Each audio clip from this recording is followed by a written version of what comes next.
Hello everyone, welcome back to my YouTube channel study in Bengali. তো রেলের group D পরীক্ষা 2025 তোমরা সকলেই জানো যে তোমাদের কিন্তু এক্সাম ডেট অ্যানাউন্স হয়ে গেছে। তো 17 নভেম্বর থেকে কিন্তু তোমাদের পরীক্ষা শুরু হচ্ছে। তো তোমাদের কাছে কিন্তু মোটামুটি আর বলতে পারি যে 2 মাস সময় আছে, এর মধ্যেই কিন্তু তোমাদেরকে সেইভাবে প্রিপারেশান নিতে হবে। তো আজকে আমাদের মক টেস্ট নাম্বার 18, তাহলে চলো মক টেস্টটা শুরু করা যাক। দেখো আজকের প্রথম প্রশ্ন কি বলেছে, ফিজিক্স থেকে প্রথম প্রশ্ন দিয়েছে যে আলোক তরঙ্গ বা আলোর তরঙ্গর প্রকৃতি প্রমাণ করে কোন ঘটনা। যে আলোর যে তরঙ্গ আছে, নিম্নলিখিত 4টে অপশনের মধ্যে কোন ঘটনাটা আলোর তরঙ্গের যে প্রকৃতি বা নেচার অফ লাইট কোন জিনিসটাকে ব্যাখ্যা করে, ঠিক আছে, বা এর মধ্যে থেকে কোনটা নেচার অফ লাইটের সাথে সম্পর্কযুক্ত, ঠিক আছে। ফটো ইলেকট্রিক প্রভাব, তড়িৎচুম্বকীয় আবেশন, ব্যতিচার নাকি বৈদ্যুতিক প্রভাব। আলোর তরঙ্গের প্রকৃতি কোন ঘটনাটা প্রমাণ করে, এটাই হচ্ছে আমাদের কোশ্চেন। তো দেখো আলোর তরঙ্গের যে প্রকৃতি, এর মধ্যে থেকে কিন্তু যে ব্যতিচার আছে, এই ব্যতিচারটাই কিন্তু আলোর তরঙ্গের যে প্রকৃতি সেটা প্রমাণ করে থাকে, ঠিক আছে। এবার তোমাদের অনেকের মনে কোশ্চেন আসবে এই ব্যতিচারটা কি। দেখো এখানে লিখে দিয়েছি যে ব্যতিচার কিন্তু কি, সহজ কথায় দুটি আলোকরশ্মি যখন একে অপরের ওপর মিলিত হয় তখন কোথাও আলো খুব উজ্জ্বল দেখায়, আবার কোথাও আলো সম্পূর্ণভাবে কমে যায় বা অন্ধকার হয়ে যায়। এই ঘটনাকে বলে হচ্ছে ব্যতিচার। আর এটাই কি করে না, এটাই কিন্তু আলোর তরঙ্গের যে প্রকৃতি সেটাকে প্রমাণ করে, ঠিক আছে। তো ব্যতিচার মানে বোঝা গেল। আমি আবার পড়ছি, সহজ কথায় দুটি আলোকরশ্মি যখন একে অপরের ওপর মিলিত হয়, ঠিক আছে, একটা আলোকরশ্মি মনে করো এই সোর্স থেকে একটা আলোকরশ্মি আসছে এই পয়েন্টে, আর এই সোর্স থেকে আর একটা আলোকরশ্মি আসছে এই একই পয়েন্টে, এরা মিলিত হচ্ছে, ঠিক আছে। তো এই যে যখন মিলিত হওয়ার পরে দেখা যায় যে কখনো কখনো একটা আলোকে বেশি জোরালো দেখায় আর একটা আলোকে কম জোরালো দেখায় বা অন্ধকার দেখায়, এই যে ঘটনা, এটাকেই কিন্তু বলা হয় আলোর ব্যতিচার। নেক্সট প্রশ্ন দেখব, পরবর্তী প্রশ্ন কি বলেছে দেখো আজকে 2 নম্বর কোশ্চেন, যে শব্দ তরঙ্গ কোন ধরনের তরঙ্গ, অনুপ্রস্থ, অনুভূমিক, অনুদৈর্ঘ্য নাকি তড়িৎচুম্বকীয়।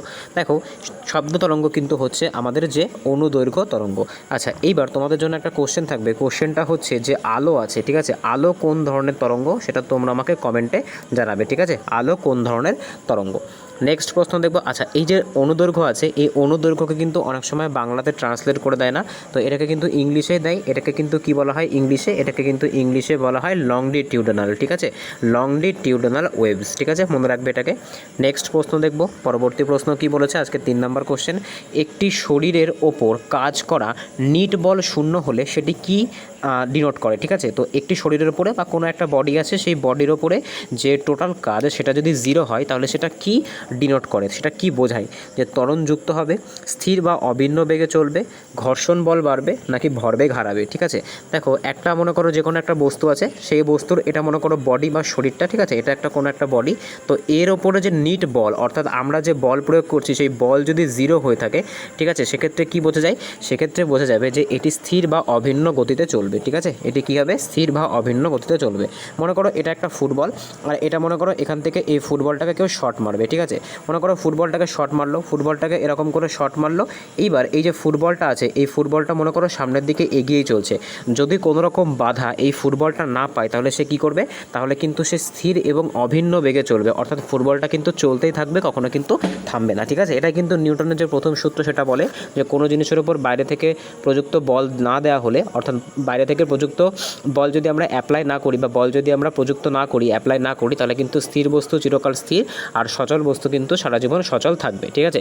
তো এটা নিউটনের কোন সূত্র, আর এই যে সূত্রটা আমি বললাম এই সূত্রটার নাম কি, ঠিক আছে, এটা কী নামে পরিচিত সেটা তোমরা আমাকে কমেন্টে জানাবে।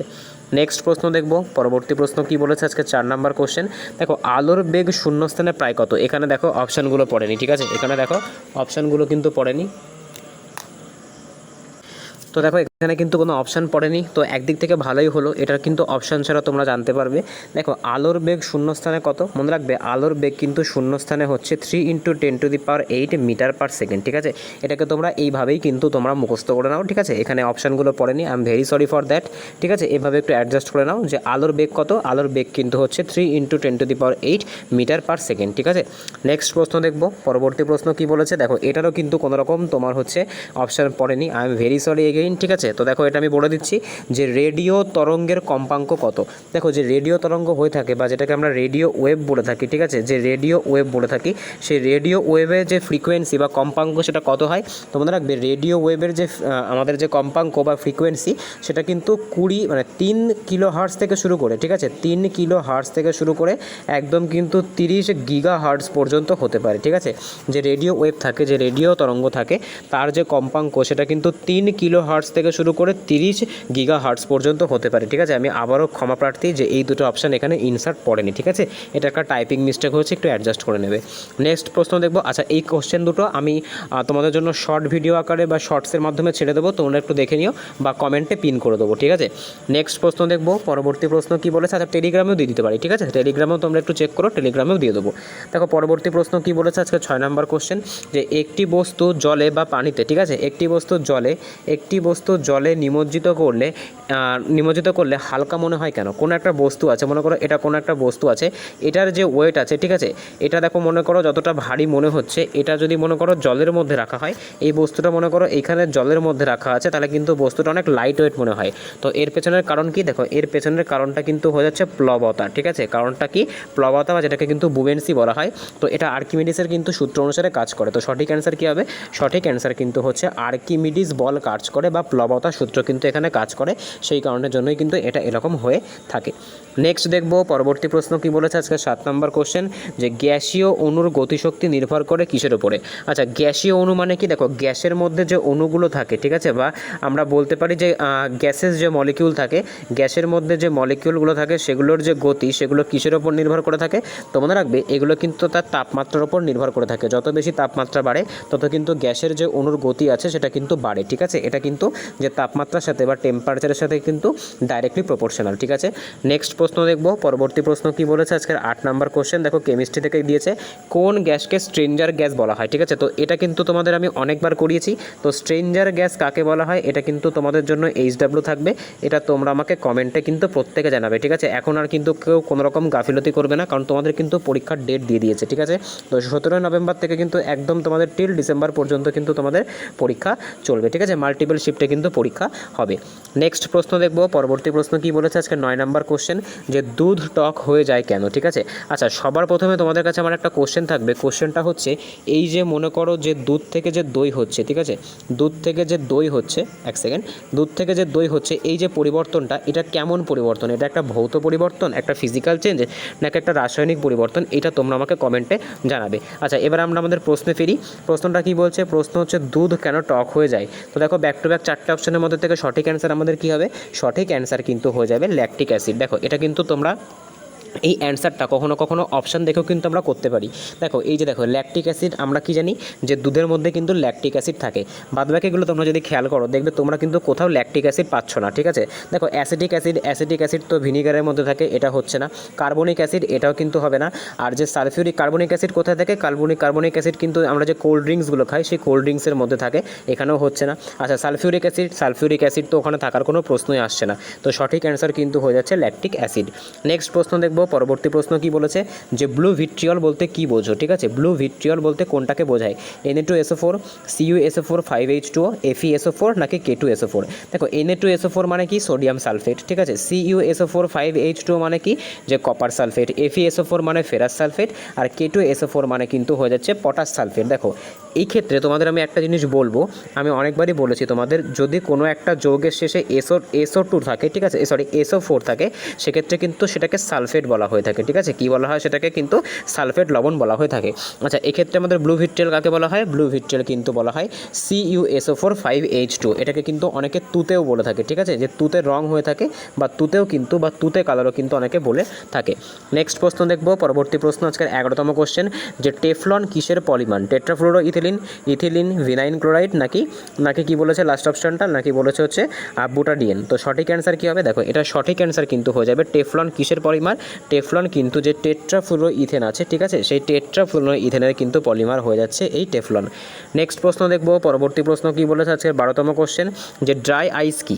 এর মধ্যে থেকে তোমাদেরকে বলতে হবে যে ড্রাই আইস আসলে কি, কঠিন কার্বন ডাইঅক্সাইড, কঠিন নাইট্রোজেন, কঠিন নাইট্রোজেন, কঠিন অক্সিজেন নাকি কঠিন অ্যামোনিয়া? তো সঠিক অ্যান্সার কী হবে? সঠিক অ্যান্সার কিন্তু হয়ে যাবে ড্রাই আইস। কি ড্রাই আইস কিন্তু হচ্ছে কঠিন কার্বন ডাইঅক্সাইড, ঠিক আছে? কঠিন কার্বন ডাইঅক্সাইড কিন্তু ড্রাই আইস বলা হয়ে থাকে, ঠিক আছে? ড্রাই আইস বলা হয়ে থাকে। আচ্ছা, এর টেম্পারেচার কত? এর টেম্পারেচার কিন্তু -23 ডিগ্রি সেন্টিগ্রেড পর্যন্ত হতে পারে, ঠিক আছে? নেক্সট প্রশ্ন দেখব, পরবর্তী প্রশ্ন আজকে 13তম কোশ্চেন কি বলেছে যে অ্যালোট্রপি কোন ক্ষেত্রে ব্যবহার হয়? বিভিন্ন যৌগের ক্ষেত্রে, একই মৌলের বিভিন্ন রূপের ক্ষেত্রে, বিভিন্ন মৌলের সংমিশ্রণের ক্ষেত্রে, নাকি একই যৌগের বিভিন্ন নাম থেকে? দেখো, এই যে অ্যালোট্রপি আছে, সবার প্রথম তোমরা মনে রাখবে এই অ্যালোট্রপি কিন্তু কার দেখা যায়? অ্যালোট্রপি কিন্তু যে কার্বন থাকে, ঠিক আছে? কার্বনে কিন্তু দেখতে পাওয়া যায়। আচ্ছা, এটার ব্যাপারটা কি? ব্যাপারটা কিন্তু হচ্ছে একই মৌলের ভিন্ন ভিন্ন রূপ। যেরকম মনে করো হিরেও কিন্তু কার্বন, আবার এদিক থেকে কয়লাও কিন্তু কার্বন, আবার এদিক থেকে কিন্তু তোমার যে পেট্রোল আছে, যে পেট্রোলিয়াম আছে, সেই পেট্রোলিয়ামে কার্বন, প্লাস গ্রাফাইটও কিন্তু কার্বন। এই যে ভিন্ন ভিন্ন রূপ, এটাকে কিন্তু বলা হয় অ্যালোট্রপি। আচ্ছা, কেউ কি বলতে পারবে যে এই অ্যালোট্রপি কেবলমাত্র কার্বনেই সবথেকে ভালো বোঝা যায় কেন? কী কারণের জন্য কার্বনের বিভিন্ন রকমের রূপ দেখতে পাই আমরা? এটা আমাকে কমেন্ট করে জানাবে। নেক্সট প্রশ্ন দেখবো আজকের 15 নম্বর কোশ্চেন কী বলেছে দেখো, বায়োলজি থেকে। দেখো, বায়োলজির যে কোশ্চেনগুলো হয় সেগুলো কিন্তু কম্পারেটিভলি অনেক ইজি হয়ে থাকে, তাও আমি চেষ্টা করছি কঠিন কঠিন কোশ্চেন নিয়ে আসার জন্য, ঠিক আছে? দেখো, মানবদেহের সবথেকে বড় গ্রন্থি কোনটা? তো সঠিক অ্যান্সার কী হবে? সঠিক অ্যান্সার কিন্তু হয়ে যাবে আমাদের দেশের সবথেকে বড় গ্রন্থি কিন্তু হয়ে যাচ্ছে যকৃৎ। নেক্সট প্রশ্ন দেখবো, পরবর্তী প্রশ্ন কী বলেছে যে মানুষের হৃৎপিণ্ডে কতগুলি প্রকোষ্ঠ আছে? আমি তোমাদের কোশ্চেনটা একটু পাল্টে দিচ্ছি, এটা মানুষের হৃৎপিণ্ডে না দিয়ে আমি তোমাদেরকে মাছের হৃৎপিণ্ড দিলাম, ঠিক আছে? যে মাছের হৃৎপিণ্ডে কতগুলো প্রকোষ্ঠ থাকে এটা তোমরা আমাকে কমেন্টে জানাবে। তোমাদের ইনফরমেশন পারপাস বলে রাখি যে মাছের হৃৎপিণ্ডকে কিন্তু ভেনাস হার্ট বলা হয়ে থাকে, ঠিক আছে? ভেনাস হৃৎপিণ্ড বা ভেনাস হার্ট বলা হয়ে থাকে। এইবার এই যে ভেনাস হার্ট বা মাছের হৃৎপিণ্ডে তোমার হচ্ছে কতগুলো চেম্বার থাকে সেটা তোমরা আমাকে কমেন্ট করে জানাবে। নেক্সট প্রশ্ন দেখব আজকে 16তম কোশ্চেন কী বলেছে যে পিত্তরস কোথা থেকে উৎপন্ন হয়? অগ্নাশয় থেকে, যকৃৎ থেকে, পিত্তথলি থেকে, নাকি পাকস্থলী থেকে? দেখো, পিত্তরস মানে তোমরা ভাবছো যে এটা তো পিত্তথলি থেকে উৎপন্ন হবে, এটাই স্বাভাবিক, কিন্তু নয়। পিত্তরস কিন্তু উৎপন্ন হয় যকৃতে, ঠিক আছে? পিত্তরস উৎপন্ন হয় যকৃতে। আর সেখান থেকে কি করে? সেখান থেকে কিন্তু একটা ডাক্ট আছে, একটা তোমার হচ্ছে বলতে পারো নালী আছে, সেই নালীটা দিয়ে কি করে? সেই নালীটা দিয়ে কিন্তু, যেটাকে আমরা বাইল ডাক্ট বলে থাকি, পিত্তকে ইংলিশে বলা হয় বাইল জুস, ঠিক আছে? পিত্তকে ইংলিশে কি বলে? পিত্তকে ইংলিশে বলে কিন্তু বাইল জুস। সেই বাইল জুসটা কিন্তু বাইল ডাক্ট দিয়ে আমাদের যে লিভার থেকে যে গল ব্লাডার, যেটাকে আমরা পিত্তথলি বলি, সেখানে কিন্তু প্রবেশ করে। নেক্সট প্রশ্ন দেখব আজকে 17তম কোশ্চেন কি বলেছে যে ম্যালেরিয়া রোগ সৃষ্টিকারী প্রোটোজোয়া কোনটা? ট্রিপসোনোমা, তারপরে হচ্ছে প্লাজমোডিয়াম, আমিবা, নাকি হচ্ছে গিয়াডার্সি? দেখো, সবার প্রথম তোমাদেরকে বলে রাখি ম্যালেরিয়া রোগ সৃষ্টিকারী কিন্তু হচ্ছে স্ত্রী অ্যানোফিলিস মশা, ঠিক আছে? অ্যানোফিলিস মশা কিন্তু তোমার হচ্ছে অ্যানোফিলিস, তারপরে কিন্তু সেটা আবার স্ত্রী হতে হবে, তার কারণ স্ত্রী মশাই কিন্তু একমাত্র রক্তপান করে থাকে। আচ্ছা, স্ত্রী অ্যানোফিলিস মশা হচ্ছে ম্যালেরিয়া রোগের বাহক। আচ্ছা, এই যে ম্যালেরিয়া রোগের যে প্রোটোজোয়া, সেই প্রোটোজোয়ার নাম কি? প্রোটোজোয়ার নাম কিন্তু হচ্ছে প্লাজমোডিয়াম, ঠিক আছে? সঠিক অ্যান্সার কী হবে? সঠিক অ্যান্সার কিন্তু হয়ে যাবে প্লাজমোডিয়াম। নেক্সট প্রশ্ন দেখবো আজকের 18তম কোশ্চেন কি বলেছে মানবদেহে ইনসুলিন কোন অঙ্গে উৎপন্ন হয়? যকৃতে উৎপন্ন হয়, অগ্নাশয়ে উৎপন্ন হয়, বৃক্কে উৎপন্ন হয়, নাকি প্লীহাতে উৎপন্ন হয়? তো সঠিক অ্যান্সার কী হবে? সঠিক অ্যান্সার কিন্তু হয়ে যাবে অগ্নাশয়। অগ্নাশয়ের দেখো, অগ্নাশয়ের কিন্তু একটা স্পেশাল কোষ আছে, সেটা কি? সেটা কিন্তু হচ্ছে আইলেটস অফ ল্যাঙ্গারহেডস, যেটা আছে আইলেটস অফ ল্যাঙ্গারহেডস, ঠিক আছে? আইলেটস অফ ল্যাঙ্গারহেডস, এই আইলেটস অফ ল্যাঙ্গারহেডস বলে একটা স্পেশাল জায়গা আছে, এর ভেতরে একটা সেল থাকে যেটাকে আমরা বিটা সেল বলি। সেই বিটা সেল থেকে কিন্তু কী হয়? সেই বিটা সেল থেকে কিন্তু ইনসুলিন নিঃসৃত হয়ে থাকে, যেটা কিন্তু আমাদের বডির যে ব্লাড সুগার যে লেভেল, সেই ব্লাড সুগার লেভেলকে কন্ট্রোল করে থাকে। নেক্সট প্রশ্ন দেখব আজকে 19তম কোশ্চেন কি বলেছে যে নেফ্রন হলো কোন অঙ্গের গঠনগত একক? তো নেফ্রন কোন অঙ্গের গঠনগত একক? তো সঠিক অ্যান্সার কী হবে? সঠিক অ্যান্সার কিন্তু হয়ে যাবে, এটা কিন্তু হয়ে যাচ্ছে আমাদের বৃক্ক বা কিডনি, ঠিক আছে? কিডনির কিন্তু যে গঠনগত একক, কিন্তু হয়ে যাচ্ছে নেফ্রন, ঠিক আছে? নেক্সট প্রশ্ন দেখব, পরবর্তী প্রশ্ন কি বলেছে আজকের 20তম কোশ্চেন মানুষের চোখের রেটিনায় কোন কোষ রং দেখতে সাহায্য করে? দেখো, আগের দিনও তোমাদের বলেছি আমাদের চোখে কিন্তু দুই টাইপ অফ সেল থাকে, মানে রেটিনাতে একটা হচ্ছে কোন সেল থাকে আর একটা কিন্তু রড সেল থাকে। আচ্ছা, রড সেল কী করে? রড সেল কিন্তু লাইট সেন্সিটিভিটি, ঠিক আছে? লাইট মানে যেটা কম লাইট যেটা আছে, অর্থাৎ ডিম লাইট, ঠিক আছে? লাইট ব্র্যাকেটের মধ্যে লিখে দিচ্ছি ডিম, এটা কিন্তু ডিম লাইট মানে যে কম আলোতে দেখতে কিন্তু রড সেল সাহায্য করে। আর যে কোন সেল আছে এটা কিন্তু দুটোর জন্য রেসপন্সিবল, একটা হচ্ছে কালারের জন্য, কালার ভিশনের জন্য, আর একটা কিন্তু লাইটের জন্য, ঠিক আছে? লাইটকে কিন্তু ডিস্টিংগুইশ করতে, লাইটকে বুঝতে, আর কিন্তু যে কালারকে বুঝতে, এটা কিন্তু কোন সেলই সাহায্য করে থাকে। নেক্সট প্রশ্ন দেখব, পরবর্তী প্রশ্ন কি বলেছে দেখো, আমাদের ফিজিক্সের নিউমেরিক্যাল শুরু হয়ে যাচ্ছে এখান থেকে। দেখো প্রথম অঙ্কটা কি বলেছে যে একটি 2 কেজি ভরের বস্তু 4 মিটার পার সেকেন্ড বেগে চলছে, এর ভরবেগ কত। দেখো ভরবেগ বের করতে দিয়েছে, ভরবেগ মানে কি, ভরবেগ মানে কিন্তু হয়ে যাচ্ছে ভর গুণ বেগ, ঠিক আছে। ভরবেগ কিন্তু একদম সোজা, ভরবেগ মানে কিন্তু হয়ে যাচ্ছে ভর গুণ বেগ, ঠিক আছে। আচ্ছা এক্ষেত্রে আমাদের ভর কত, আমাদের ভর কিন্তু হচ্ছে 2 কেজি, আর এক্ষেত্রে আমাদের বেগ কত, বেগ কিন্তু হচ্ছে 4, তো ভরবেগ কত হবে, ভরবেগ কিন্তু হবে হচ্ছে 8 নিউটন, ঠিক আছে। 8 নিউটন, যে নিউটন সেকেন্ড, এটাই কিন্তু আমাদের সঠিক অ্যান্সার হয়ে যাবে, ঠিক আছে। এক্ষেত্রে মনে হচ্ছে একটু যে ইউনিটগুলো আছে, ইউনিটগুলো একটু উল্টোপাল্টা আছে, তো আমাদের সঠিক অ্যান্সার কিন্তু 8 হবে, ঠিক আছে। আমরা অঙ্কটা করে 8 পেয়েছি, এক্ষেত্রে আমাদের যে ইউনিটগুলো আছে, ইউনিটগুলো কিন্তু একটু মনে হচ্ছে ইউনিটগুলোতে একটু সমস্যা আছে, ঠিক আছে। ইউনিটগুলো তোমরা এখানে লিখে নাও, তো ইউনিটটা কিন্তু এখানে হবে 8 কেজি মিটার পার সেকেন্ড, ঠিক আছে। 8 কেজি মিটার পার সেকেন্ড, এটাই কিন্তু আমাদের সঠিক ইউনিট হবে, ঠিক আছে। নেক্সট প্রশ্ন দেখব, পরবর্তী প্রশ্ন কি বলেছে আজকের 22তম কোশ্চেন, যে 50 নিউটন বল দ্বারা 10 মিটার দূরত্বে কত কাজ উৎপন্ন হবে। মানে কোনো একটা বস্তুর উপরে যদি 50 নিউটন বল প্রয়োগ করা হয় আর সেটা যদি 10 মিটার সরে যায়, তাহলে কতটুকু কাজ হবে। দেখো আমরা আগেও করেছি যে ওয়ার্ক ডান মানে কি, ওয়ার্ক ডান মানে কিন্তু হয়ে যাচ্ছে ফোর্স ইন্টু ডিসপ্লেসমেন্টকে কিন্তু এস দিয়ে লেখা হয়, ঠিক আছে। এস মানে কি, এখানে আমি লিখে দিচ্ছি, এস মানে কিন্তু হচ্ছে ডিসপ্লেসমেন্ট, ফোর্স ইন্টু ডিসপ্লেসমেন্ট। আচ্ছা আমাদের ফোর্স কত, ফোর্স হচ্ছে 50 নিউটন, আর ডিসপ্লেসমেন্ট কত বলেছে, ডিসপ্লেসমেন্ট কিন্তু বলেছে 10, তো সঠিক অ্যান্সার কী হবে, সঠিক অ্যান্সার কিন্তু হয়ে যাবে 500 জুল, ঠিক আছে। 500 জুলই কিন্তু আমাদের সঠিক অ্যান্সার হয়ে যাবে। কোথায় আছে 500 জুল, তো দেখো 500 জুল কোথায় আছে, এটা কিন্তু আছে অপশান ডিতে, আর এটাই কিন্তু আমাদের সঠিক অ্যান্সার হয়ে যাবে। নেক্সট প্রশ্ন দেখব, পরবর্তী প্রশ্ন কি বলেছে, যে একটি বর্তনীতে 12 ভোল্টেজ বিভব পার্থক্য ও 3 অ্যাম্পিয়ার কারেন্ট প্রবাহিত হয়েছে, তো রোধ কত। দেখো রোধ বের করার কিন্তু একটা ফর্মুলা আছে, এটাকে আমরা কি বলি, যেটাকে কিন্তু আমরা বলে থাকি ওহমস ল, ঠিক আছে। ওহম ল কি বলে, ওহমের ল কিন্তু বলে যে বিভব পার্থক্য, যেটাকে আমরা ভোল্টেজ বা ভোল্ট বলি, সেই ভোল্ট কিন্তু কারেন্ট আর যে রেজিস্ট্যান্স আছে বা রোধ আছে, এটা কিন্তু গুণফল হয়। এবার এটাকে দেখো কি করতে বলেছে, আমাদের রোধ বার করতে বলেছে, তো রোধ ইকুয়ালস টু কী হবে, রোধ ইকুয়ালস টু কিন্তু হয়ে যাবে বিভব পার্থক্য বাই কী হয়ে যাবে, বিভব পার্থক্য বাই কিন্তু কারেন্ট হয়ে যাবে, বা এক কথায় আমরা বলতে পারি ভোল্টেজ বাই কারেন্ট। আচ্ছা ভোল্টেজ কত আছে, ভোল্টেজ হচ্ছে 12 আছে, আর যে কারেন্ট আছে, কারেন্ট কত আছে, 3 আছে, কাটাকুটি করলে কত পাবো, কাটাকুটি করলে কিন্তু পাবো 4, আর 4 কী পাবো, আমরা সকলেই জানি রোধের যে ইউনিট সেটা কিন্তু ওহম হয়ে থাকে, তো 4 ওহম কিন্তু আমাদের সঠিক অ্যান্সার হয়ে যাবে। নেক্সট প্রশ্ন দেখব, পরবর্তী প্রশ্ন কি বলেছে আজকে 24তম কোশ্চেন, যে একটি উত্তল লেন্সের ফোকাস দৈর্ঘ্য 20 সেন্টিমিটার, বস্তু রাখা হলো 30 সেন্টিমিটার দূরে, প্রতিচ্ছবির অবস্থা কেমন হবে, ঠিক আছে। প্রতিচ্ছবির অবস্থা কেমন হবে সেটা কিন্তু জানতে চেয়েছে। আচ্ছা এক্ষেত্রে আমাদের লেন্সের ফর্মুলা তোমরা সকলেই জানো, লেন্সের ফর্মুলাটা কি হয়ে থাকে। দেখো লেন্সের যে ফর্মুলা হয়ে থাকে সেটা কিন্তু হয়ে থাকে 1/f ইকুয়ালস টু কী হয়ে থাকে, 1/f ইকুয়ালস টু কিন্তু হয়ে থাকে 1/v মাইনাস কী হয়ে থাকে, 1/v মাইনাস কিন্তু হয়ে থাকে 1/, এক্ষেত্রে আমাদের দেখো ইউ, ঠিক আছে। আচ্ছা এবার আমাদের কী বের করতে বলেছে, এফ মানে কি, এফ মানে ফোকাস দৈর্ঘ্য, যেটা আমাদের দেওয়া আছে, আর এদিক থেকে আমাদের ইউ মানে কত, ইউ মানে কিন্তু হচ্ছে মানে কত দূরে রাখা হলো সেটাও কিন্তু দেওয়া আছে। আচ্ছা মেন কথা আমাদের বের করতে হবে কোনটা, আমাদের এফ দেওয়া আছে আর আমাদের কিন্তু ইউ দেওয়া আছে, আমাদের ভি বের করতে হবে, তাই আমরা ভিটাকে এই পাশে নিয়ে আসবো। আচ্ছা ভিটাকে এই পাশে নিয়ে আসলে কি হচ্ছে, যে 1/f, ঠিক আছে, 1/f, আর এখানে কত হচ্ছে, এখানে কিন্তু হচ্ছে এই যে -1/u আছে, এটা এপাশে গেলে হবে হচ্ছে +1/u।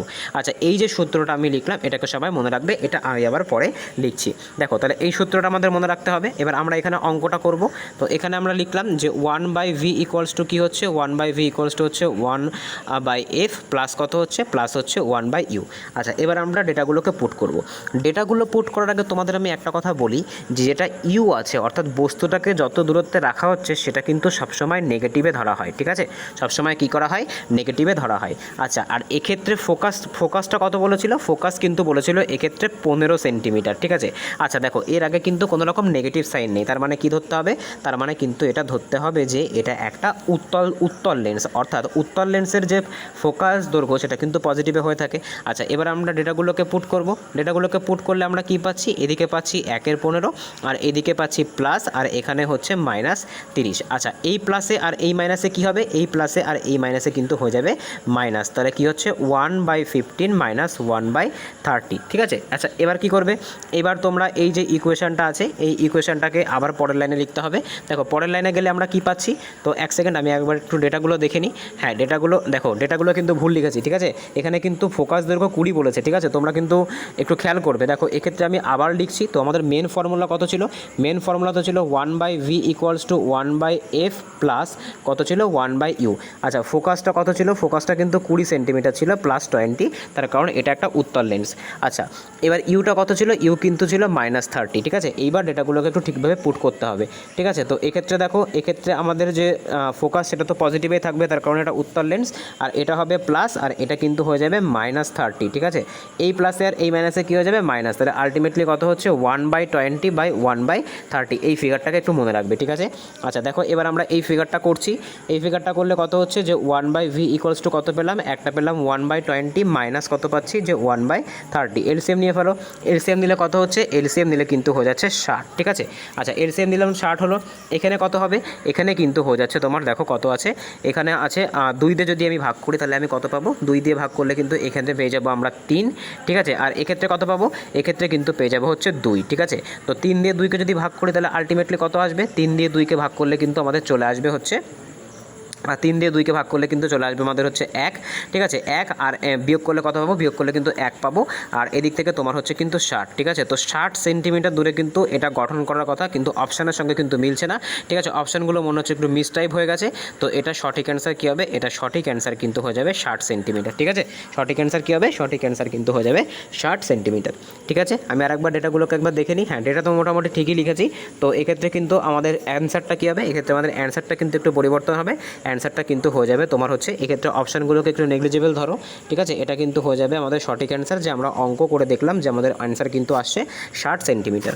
আচ্ছা দেখো পরবর্তী অঙ্ক কী বলেছে, দেখো পরবর্তী কিন্তু আবার একই একটা অঙ্ক দিয়েছে লেন্সের, যে একটি অবতল লেন্সের যে ফোকাস দৈর্ঘ্য সেটা কত বলেছে, 12 সেন্টিমিটার বলেছে। বস্তুকে যদি 18 সেন্টিমিটার দূরে রাখা হয় তাহলে প্রতিচ্ছবির অবস্থান কেমন হবে। তো এই যে অঙ্কটা আছে এটা তোমরা আমাকে কিন্তু কমেন্ট করে জানাবে, এটার যে অ্যান্সার সেই অ্যান্সারটা কত হচ্ছে, ঠিক আছে। এটা কিন্তু তোমরা আমাকে কমেন্ট করে জানাবে। তো আজকে এই অবধি ছিল। যদি ভিডিওটা ভালো লেগে থাকে অবশ্যই চ্যানেলটাকে সাবস্ক্রাইব করো, পাশে থাকা বেল আইকনটাকে প্রেস করে রেখো যাতে ভিডিও চ্যানেলে সবার প্রথম নোটিফিকেশন তোমাদের কাছে পৌঁছায়। এছাড়া চাইলে কিন্তু তোমরা আমাদের যে ক্লাসগুলো আগে হয়েছিল জেনারেল সায়েন্স ডেডিকেটেড সেগুলো দেখতে পারো। টোটাল কিন্তু 52টা ক্লাস থাকবে, ডেসক্রিপশনে প্লেলিস্টের লিঙ্ক পেয়ে যাবে। ভিডিওটা ভালো লাগলে একটা লাইক করো, দেখা হচ্ছে পরের ভিডিওতে, বাই।